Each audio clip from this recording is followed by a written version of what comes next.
The fantasy football Entourage are winning.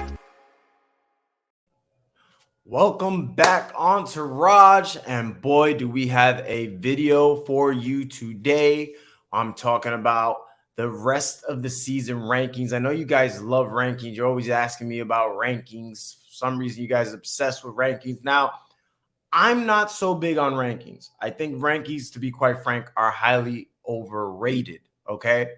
I'm more of a fan of tiers, okay?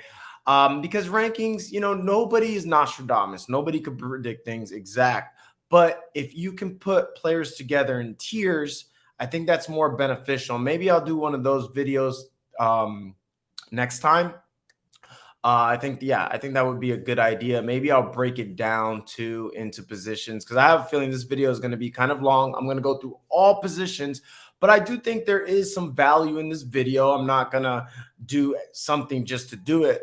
As much as I want to give you guys the content that you want, I want to make sure that you also get the content that you need, but at least you'll have an idea of how I view players, and maybe that will help you have an idea of what players to go to. And of course, it makes for good discussion as well. I'm sure a lot of you guys are going to be triggered by players that I leave off the list, or maybe I have certain players too high, and that's also fun to discuss as well.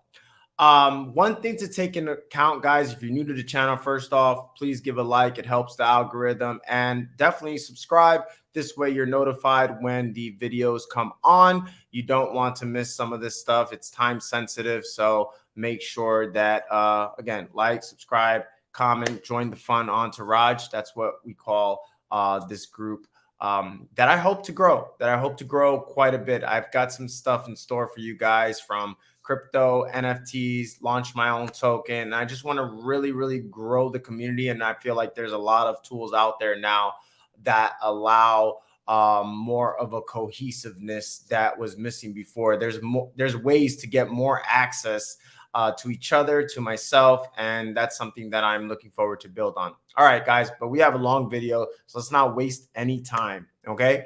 We're going to start with the quarterbacks, okay? My number one quarterback. Oh, before we start the video, I think I mentioned this. I don't know. I'm ADD sometimes. So I take into injuries account a lot. I think trust with me is a big issue. So that's why certain players you'll see are ranked top 10 right now, but I don't necessarily feel they'll finish top 10, or there's an injury risk, or there's a boom or bust potential. Some players are very they make up their points in just a couple of games. Maybe they had a couple 20, 30-point games, and that's boosting up their score. So I think consistency, trust, injury history, I look at those three things, which all has to do with trust at the end of the day, more than other analysts, okay? So prepare to get triggered, maybe. All right.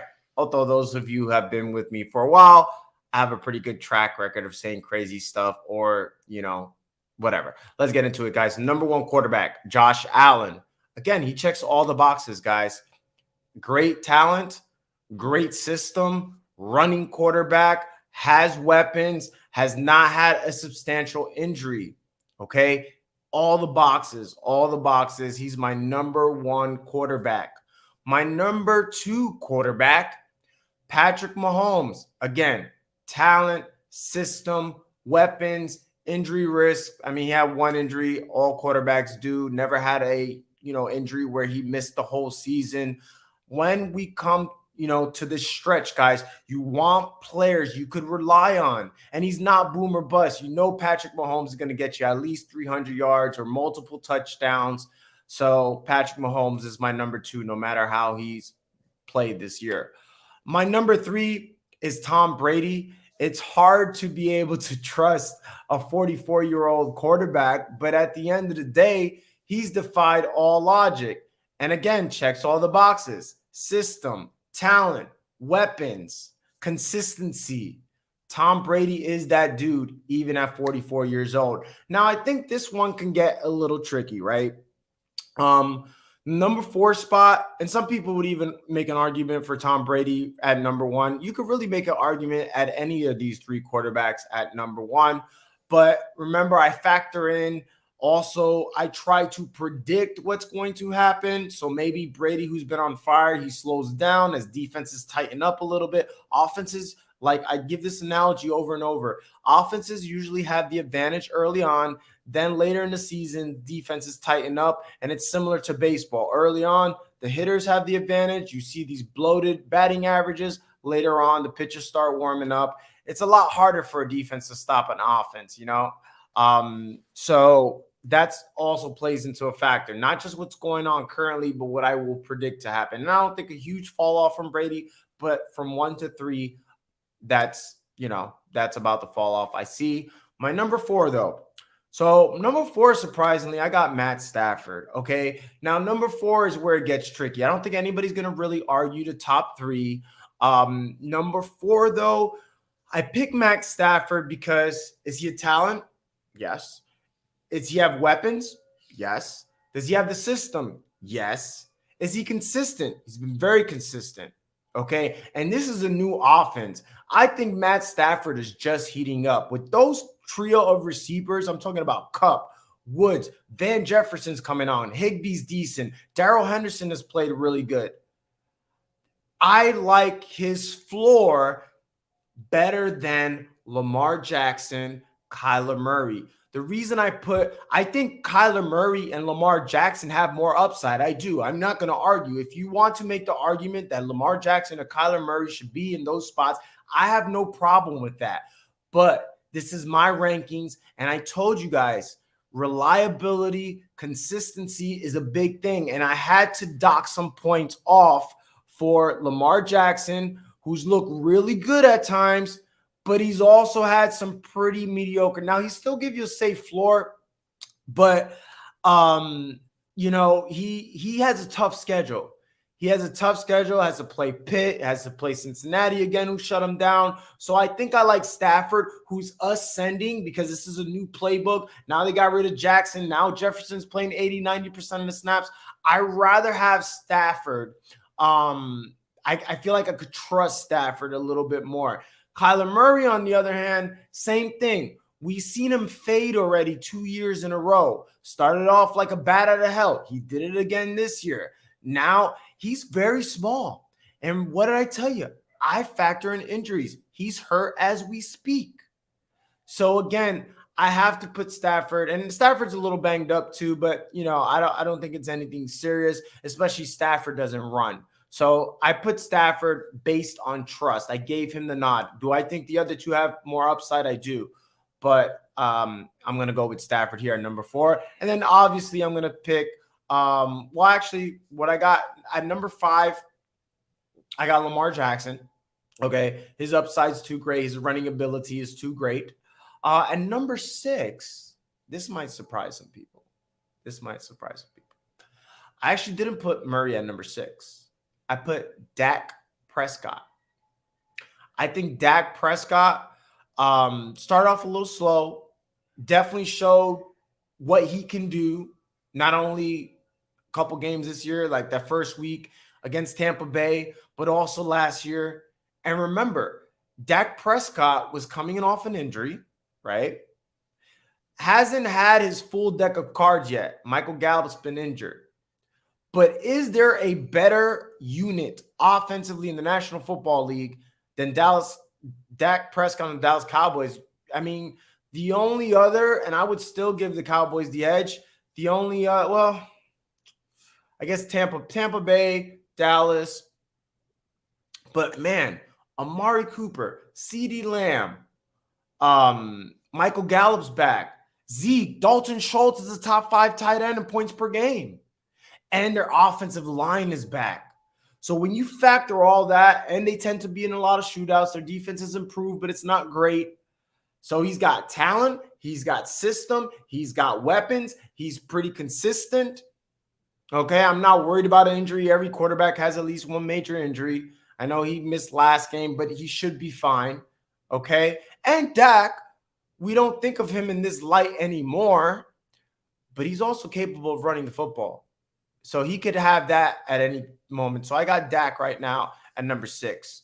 Number 7, I went with Kyla Murray. His upside is just too great. I don't like the fact that he was banged up. Might miss this week. I think if he might have been a little higher, he's in that 4 to 7 or 4 to 7 range. Okay.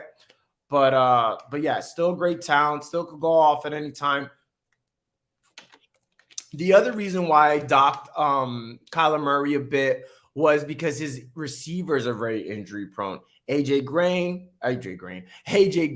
we know is very injury prone. Christian Kirk's very injury prone. Right now, DeAndre Hopkins is dealing with an injury and he's getting up there in age. So I'm a little more worried than I would usually be. And it's a hamstring, soft tissues, those could linger, right? So that's another reason. I look at everything when I'm making these rankings, guys. And this is the valuable part of the video. It's not the rankings itself. It's so you could hear my logic and think to yourself like, okay, maybe I should consider certain things that I wasn't considering before because I was just looking at points and I was just looking at, oh, Kyler Murray, he's awesome. You know what I'm saying? And then number 8, I have Justin Herbert. I had him higher in my season rankings. I don't like the way he's looked the last 2 weeks, but I think he'll turn it around. He's a tremendous talent. So I think Justin Herbert, with those weapons in that system, again, system, weapons, talent, all that good stuff. I like Justin Herbert as well for my number 8 spot. And, you know, these last couple of, let me see some, hold on. Why did this fan just go off? That was weird. It's a little hot here in Puerto Rico. A lot of these players are interchangeable. Like, I don't know if Justin Herbert's that much better than Joe Burrow. I have Joe Burrow at number 9. Again, talent, weapons, and similar to Matt Stafford, he's coming on, guys. He seems to be getting better every week. And outside of Tampa and Dallas, not sure there's a team with better weapons. You know, Kansas City's got a lot of weapons. Yes and no. I mean, they got Tyreek, they got Kelsey. Their running back situation is a little shaky. They don't have a number 2 receiver. But top to bottom, I think I like Tampa, Dallas, and then look at this trio. Jamar Chase, T. Higgins, Tyler Boyd. Tyler Boyd's a top 2 or 3 slot receiver, and we don't even think about him because T. Higgins and, of course, Jamar Chase. Then you got Joe Mixon. Uzomah's been playing lights out. So he's got talent. He's got players. He's consistent and he's ascending. He's a type of player that he could be a top 5 quarterback for the second half of the season. Okay. And I don't know if Cincinnati's defense is unraveling here or that was just a one-off with the Jets, but he might be in some shootouts as well. And he's already been in a couple of shootouts. Okay. So I got Joe Burrow and number 10. And again, these next guys from 8 to 12, they're all kind of interchangeable, right? Number 10, though, I had to go with Russell Wilson. Okay? There's no way that Russell Wilson, if he's healthy, which the pins are out, he should be back, if not this week, or no, they have a bye this week. Yeah, so he'll probably be back in week 10. And I'm sorry, there's no way Russell Wilson doesn't finish in the top 10. It's never happened since he's been in the league. Maybe his rookie year. I'd have to go back and check. So I can't leave him off the list. Now, some of you guys might be a little like, rapper, what about Jalen Hurts? What about Aaron Rodgers? And that's why I say number 8 through 12 is interchangeable. I think Justin Herbert, Jalen Hurts, Joe Burrow, Aaron Rodgers, all in that same category. But neither one of them has looked great. Aaron Rodgers hasn't really gone off, right? Neither has Russell Wilson. Joe Burrow had that one game, right? And that's why I put him ahead. Justin Herbert's kind of been fading. Those are all kind of interchangeable. I would have them all in the same tier, okay? Just so you know my logic. But Jalen Hurts worries me. He's the one quarterback that could possibly even get benched because, yes, he's producing on a fantasy level outside of this past week, but it hasn't really looked good. So I'm a little worried about him. And what I tell you guys, trust, right? and my season's on the line. I'm going for the championship. I'm going for all the marbles. I don't want a quarterback who could possibly get benched. That scares me. It's part of the reason why I didn't like Jameis Winston, or I did like Jameis Winston a lot going into the season. His last year in the Bucs, right? He threw 5,000 yards. I ended up cutting him, and he was a top, I don't know, definitely top 10 quarterback, but I couldn't rely on him because there was games he looked so bad. Even though he threw for 300 yards, he had like 4 turnovers. You know, he would throw for 300 yards too, and you have to take that into account. Yes, all we care about is points. All we care about is fantasy. But guess what? There's a real game to be played. And if the coach, for some reason, you're not getting it done, he doesn't care how many fantasy points you have. He's going to bench your ass. So that scares me.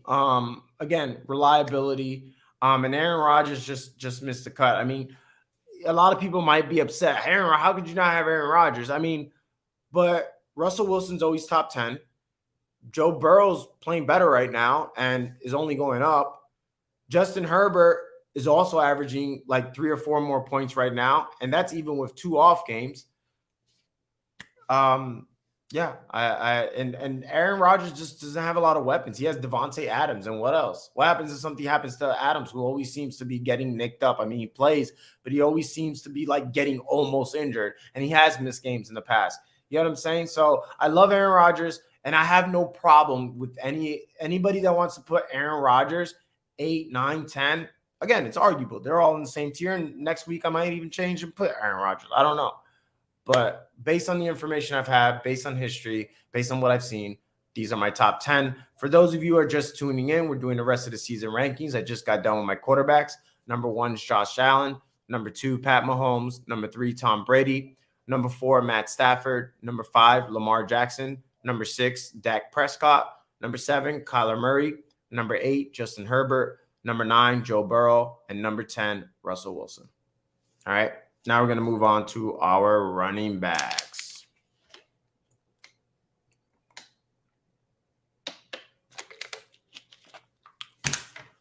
This shouldn't surprise anybody. If you know me, you know who I love. And I have been screaming Jonathan Taylor since day 1, since before he got drafted. I said he was the best talent in football since Saquon Barkley. There is no other player in the league that is 220, 30 pounds, can run a 4.35, can catch the football, has an elite offensive line. Jonathan Taylor is like a running back made in a laboratory. It's like what we wanted Saquon Barkley to be. And he's never missed a game in high school, in college, in the NFL. That's me knocking on wood. This guy is an absolute stud. Checks all the boxes. Talent, system, everything. He trusts galore. He's everything you want in a running back right now. I'm so happy I have him in multiple leagues. I'm kind of upset I took Nick Chubb over him in one league. But whatever, I have him in Dynasty and a couple other leagues. But yeah, Jonathan Taylor is that dude. Number 2, and as I'm reading this, I'm kind of like, do I want him number 2 or maybe even number 3? But we'll keep him at number 2 is Alvin Kamara. Alvin Kamara, again, system, talent, and he's the whole offense. He's the whole offense. I have him here because he's like a receiver playing running back, and lately they've been running him more than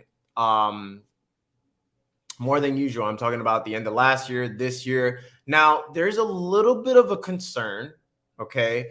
I do think they'll be running him less, which is kind of good in a way because Alvin Kamara, when he came to the league, he was supposed to be a satellite back, a third down back, a specialty back, And lately, he's been carrying the load, but he did get nicked up last season. So I don't know if he has that stature. So them acquiring Ingram could be a good thing, but it could also reduce touches. This is not a very good offense, which is why I was like, So my third guy is Zeke, and I think you could flip those around.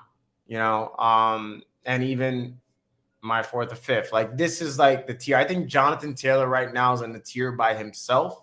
Not because there's not other running backs that can produce his production, although it'll be really tough. I think he's going to just continue to be on a tear, but because he checks all the boxes. He has like the talent, the system, hasn't had an injury, that thing. But number 3 right now, I got Zeke.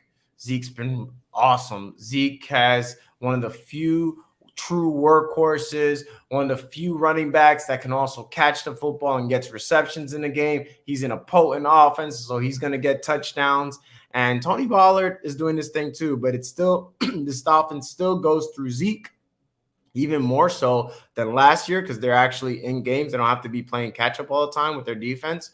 So absolutely love Zeke, and I got no problem somebody putting Zeke. I'm almost talking myself into putting Zeke ahead of Kamara right now. Actually, a matter of fact, I like Zeke more than Kamara. I said it.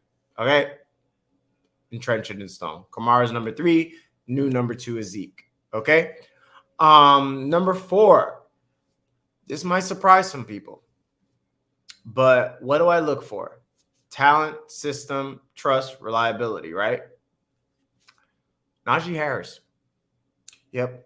I got Najee Harris over Christian McCaffrey over Barkley because now if they were playing Christian McCaffrey and Barkley, of course I would take Christian McCaffrey and Barkley. But the fact is, I don't want to label them injury prone just yet, but like they're one little scare away. I don't care if they go to the medical tent, they're getting labeled injury prone. That's how close they are to be getting labeled injury prone. So again, Najee Harris, he's getting like Christian McCaffrey type touches in both the running game, the passing game. Ben sucks. That offense goes through him. It's one of the few running backs besides Zeke, Alvin Kamara, Jonathan Taylor, where their offense revolves around him, and one of the few that gets a ton of targets.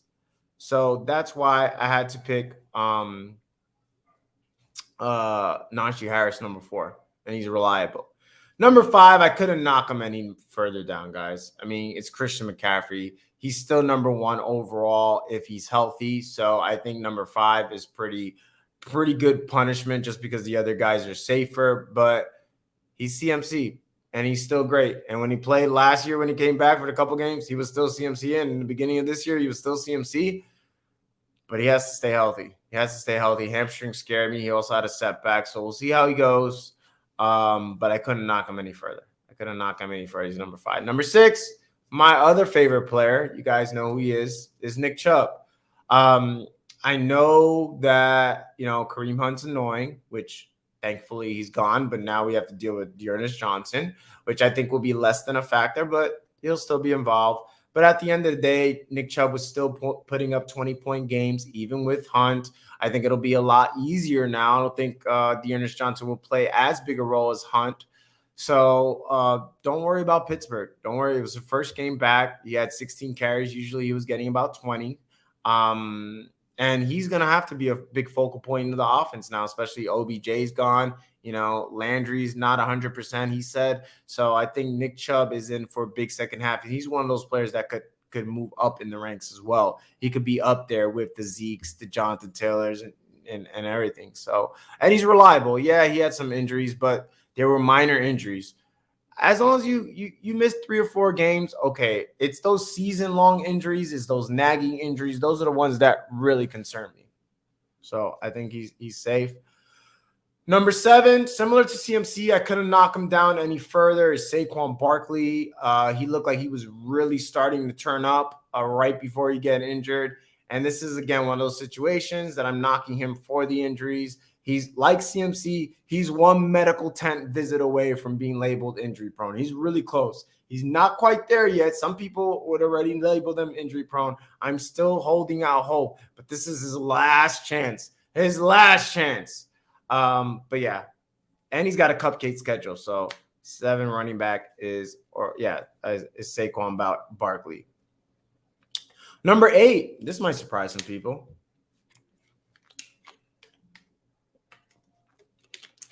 Number 8, James Robinson. Yeah.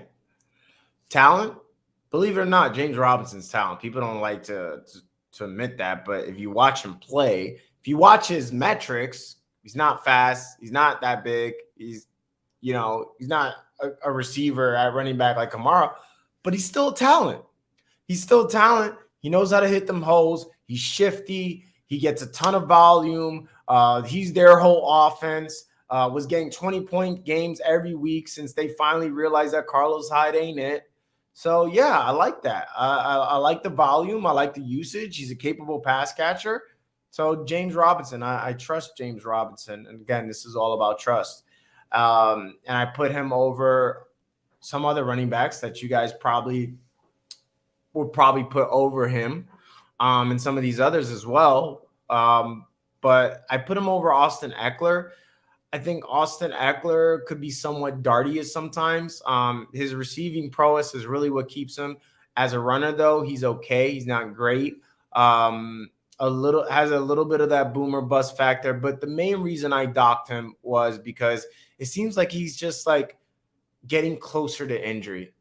And again, a lot of people get mad that I focus so much about injuries, that I talk about injuries or whatever. But, sometimes you got to predict these things. It's like Austin Eckler was doubtful, or there was concern whether he would start week 1, right, with the hamstring. Now he's dealing with some other injury. It's like every couple of games he's popping up with a new injury. And again, I like to do things ahead of time. You know what I'm saying? I like to prepare myself ahead of time. And that's why I don't feel like I could trust comfortable. I can't say with 110% certainty that, okay, I'm pretty sure Austin Eckler is just going to blow up for the rest of the year when, he keeps getting kind of banged up. Hasn't missed time yet, but that's still a concern. Again, we're trying to predict things before they happen, which is why I docked him, and which is why DeAndre Swift, coming off his lowest point game of the season in a blow-up spot, also got docked. He's number 10 because I don't feel I could trust him. He's going to have some big games, but he's been on the injury report every single game. He was injured last year. He was injured in college. And I'm sorry, players break down, and I'd rather prepare myself. I'd rather go, how are you going to argue? Because I know a lot of people, you got DeAndre Swift too low. I already know. I'm going to get a lot of flack from not having Aaron Rodgers in my top 10. I'm going to get a lot of flack from not having DeAndre Swift. But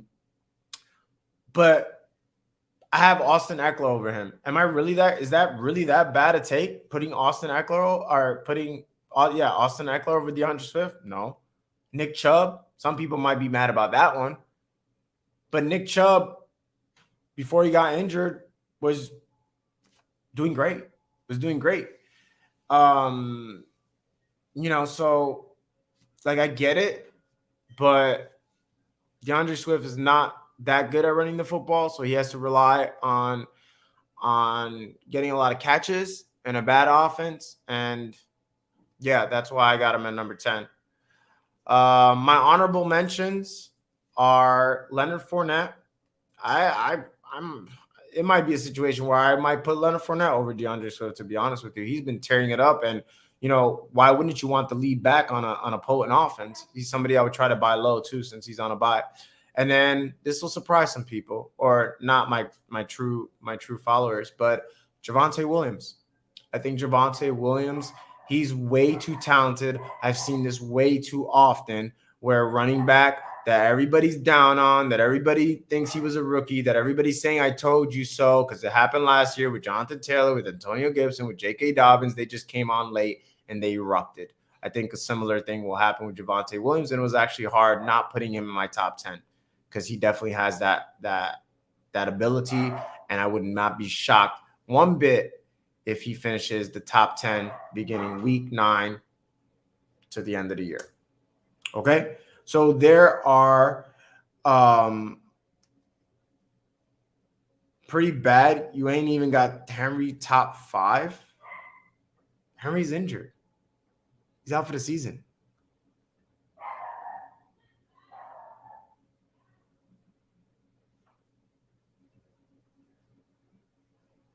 How am I going to put a player for the rest of the season in my rankings when he's not going to play this season? Anyway, moving quite along.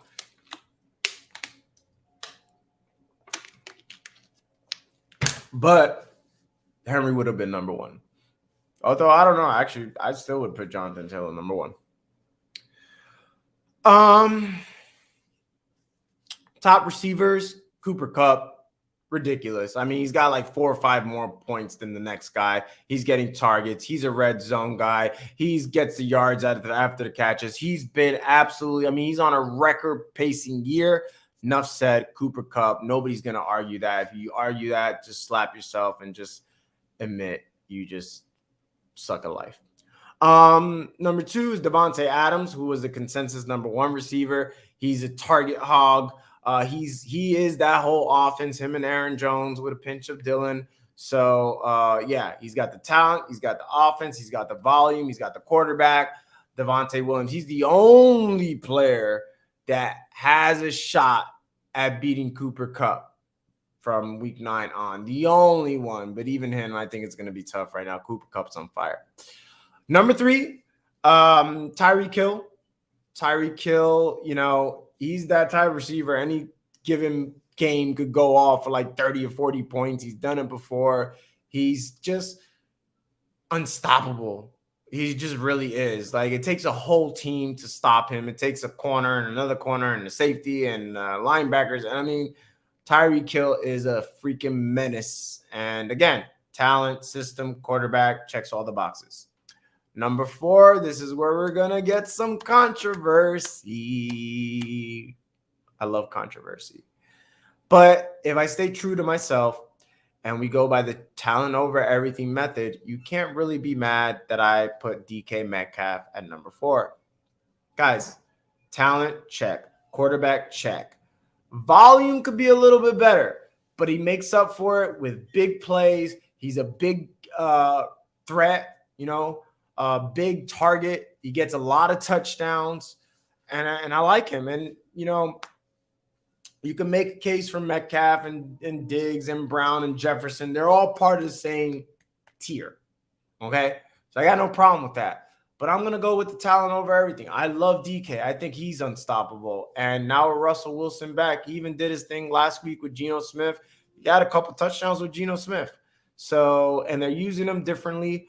Even though he's not getting a ton of volume, I like the fact that he's getting some routes out the slot, and he's kind of like their total offense. Yes, Lockett is good too, but they got no running game right now. So, and their defense is not very good, although they looked a little better the last few weeks. So I expect a big second half for DK Metcalf, and that's why I put him slightly over my next guy, which is CeeDee Lamb. CeeDee Lamb has to compete a little more with targets, but he's still the target leader on that team, and actually helps because he's going to have always man-to-man coverage. He's got the talent, the quarterback. He's getting the volume despite them being 2 other targets. He's a red zone threat. He checks all the boxes. And again, if somebody want to put CeeDee Lamb over DK Metcalf, I get it. But I'm going to go with DK ever so slightly because I think he'll get more touchdowns. Okay. Number 6, Stefan Diggs. Yeah, Stefan Diggs, talent, quarterback, volume. He gets a lot of targets. That's a potent offense, but he still gets his no matter what. He was the number 1 receiver last year, and I feel like he hasn't fully busted out this year. So I think there's definitely a lot of upside too, and wouldn't shock me if he is in that top 3 to 5 range as well. So love Stefan Diggs. Number 7. This might surprise some people as well, but he's looked phenomenal. I am talking about A.J. Brown. This guy, he's a threat to take it to the house at any given moment, and he's not like the fastest guy, but if you combine, he's like a DK light. You know, he's not as big as DK, but he's still pretty big. He's not as fast as DK, but he's still pretty fast, especially for that size. I think he runs a 4.5 40, and they don't have much, especially now. Henry's out. He's got good chemistry, and he's just a tremendous talent. Like, AJ Brown is that dude, and he's tearing it up right now. And I'm going to ride that momentum. I like AJ Brown ever so slightly over Justin Jefferson. Justin Jefferson kind of slipped in my ranks. Adam Thielen has done his thing. He's definitely on my buy list though. But you know, it's hard. He had a crazy rookie year. And I just don't think he's going to get the touchdowns like some of these other people. And he hasn't been getting the targets. He hasn't been a complete target hog, which I would have liked to see, which I would expect to see. It's still a running team, but he is the type of player. I think he's going to have a huge second half. I'd probably even bet that he would probably finish within the top 5 because he's got the talent. But I had to drop him just a little bit just because the other guys are just playing better right now. But wouldn't shock me one bit. Justin Jefferson ends up being in that top 5. Number 9. This is a player who's currently in the top 5, maybe 2 or 3. I am talking about Ja'Marr Chase. Okay. So yeah, I had to bring him down. I don't think he's gonna, finish top 2 or 3. He's had a great start, but he's one of those players that also has relied on the big game. You know what I'm saying? So a lot of he hasn't had a bad game, but he's also had these huge blow up games that I don't think we could rely on. I could see him having a lot more 13-point games, 10-point games, 16-point games, especially because T. Higgins is now back from injury. He's actually the target leader on that team. Tyler Boyd's still there. Joe Mixon's still there. So based on the fact that Ja'Marr Chase has to rely so much on the big play, and he's got it done, that's why I'm dropping him just a bit. And last but not least, a lot of people are going to be mad at this one as well. I got Terry McLaurin. I just think he's a special talent. He's a special talent. He's getting a ton of targets. Half of his games has double-digit targets. I don't think there's a receiver in the league that can say that. Don't quote me on that, but I believe maybe Cooper Kupp or Devontae Adams.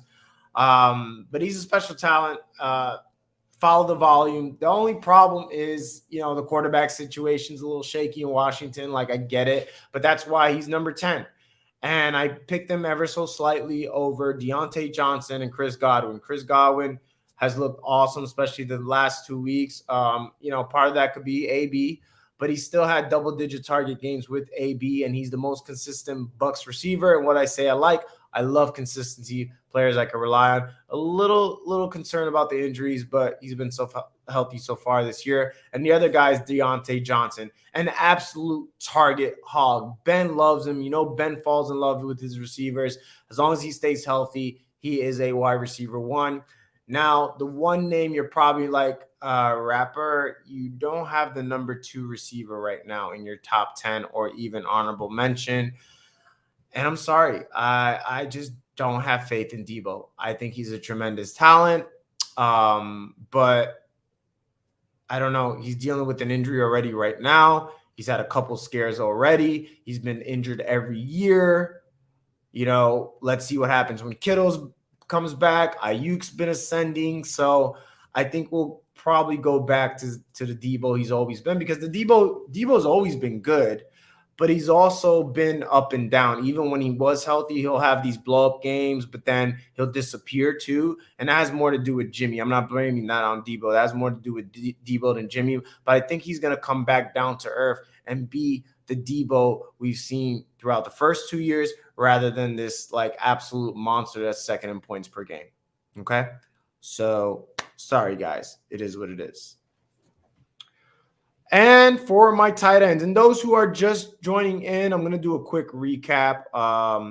We have gone through our quarterbacks, we have gone through running backs, and we've gone through receivers. So real quick, my number 1 quarterback is Josh Allen. Number 2, Patrick Mahomes. Number 3, Tom Brady. Number 4, Matt Stafford. Number 5, Lamar Jackson. Number 6, Dak Prescott. Number 7, Kyla Murray. Number 8, Justin Herbert. Number 9, Joe Burrow. And number 10, Russell Wilson. Honorable mention is Jalen Hurts and Aaron Rodgers. For my running back, my number 1 is Jonathan Taylor. Number 2, we changed from Kamara to Zeke. Number 3 is Kamara. Number 4 is Najee Harris. Number 5, Christian McCaffrey. Number 6, Nick Chubb. Number 7, Saquon Barkley. Number 8, James Robinson. Number 9, Austin Eckler. Number 10, DeAndre Swift. Honorable mention, we have Leonard Fournette and Javonte Williams. For receivers, my number 1 is Cooper Kupp. Number 2, Devontae Adams. Number 3, Tyree Kill. Number 4, DK Metcalf. Number 5, CeeDee Lamb. Number 6, Stefan Diggs. Number 7, A.J. Brown. Number 8, Justin Jefferson. Number 9, Jamar Chase. Number 10, Terry McLaurin. And my honorable mention here was Chris Godwin and Deontay Johnson. All right. Number 10, or tight ends. 10 tight ends. Number 1, Travis Kelce. I mean, it's Travis Kelce. There's really not much to say, right? Number 2, I think Darren Waller is going to start turning it up. You know, he's right around the 2-3 range, whatever, 4. You know, he's like a point. He's one big game away from being the number 2 tight end overall. I think with the departure of Henry Ruggs, I think that'll open up more targets for Darren Waller. They're going to need to rely on him. That defense still a little shaky. Darren Waller will go and get that number 2 position. Number 3, Mark Andrews is having his best year probably. The knock on Mark Andrews, and I was very critical of Mark Andrews. I thought he was kind of like a wasted pick at number 5. It looks like I might be wrong on that one.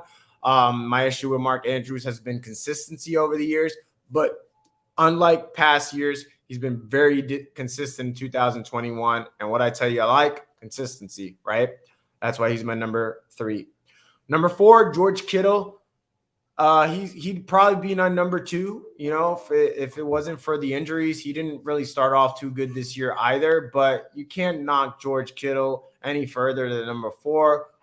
He should be playing this week. Hopefully the calf injury is behind him. Injuries are still a worry for me when it comes to Kittle, but if he could just make it for these last 8 games, that would be awesome, and that's why he's my number 4. Number 5, another talented player. He has, you know, top 2 or 3 potential. Talking about TJ Hawkinson, I think the one knock on him is, again, injuries.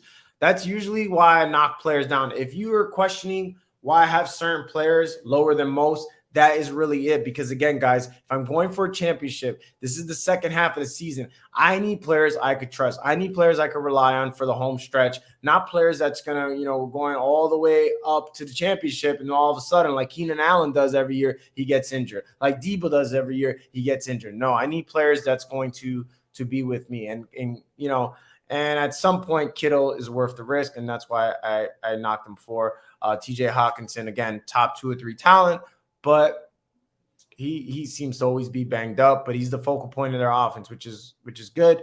Number 6, Mike Kasich. He's been awesome, super consistent, ton of volume. He is basically a receiver at tight end because he can't block for shit, so they always got him in the slot. He's been awesome. Number 6. Number 7, Kyle Pitts. Amazing talent. They're going to need him more than ever with Calvin Ridley, but does that mean that defenses are going to key in?